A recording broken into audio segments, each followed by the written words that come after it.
tazama matendo makuu yake Mungu, historia ukombozi twasimuliwa. Ya saba tutapumzika naye Baba juu mbinguni, ni sabato takatifu, pumziko kuu, na Mungu Baba yetu tuwepo pale. Siku tutapaa juu naye Bwana Yesu, ndipo tutapumzika siku ya sabato. Siku kuu ya Bwana Mungu. Muumbaji aliumba kwa siku sita, na ya saba Mungu wetu alipumzika, akaweka ishara ya utambulisho kwa wote wanadamu wamchao Mungu.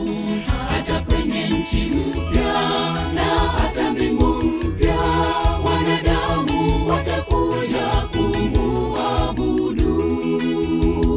Isaya 66:23, Biblia yashuhudia ukweli huu, tutakuja kusujudu mbele za Mungu.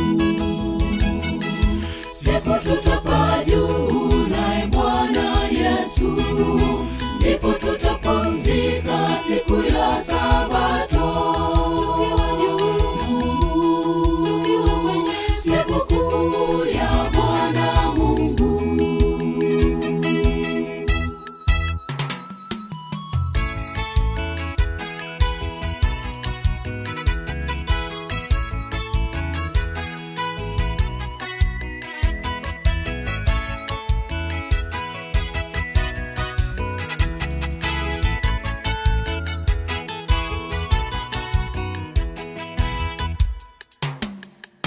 Mungu wetu mtukufu ni mvumilivu, si mwepesi wa hasira, mwingi wa pendo. Rehema zake nyingi zinavuta watu, wenye dhambi waje kwake waokolewe.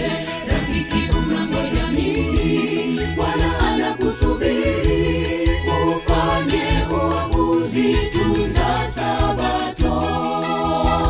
Rafiki, utakapotii hii siku ya sabato, Bwana Mungu kaahidi kukubariki, ipo utafurahishwa.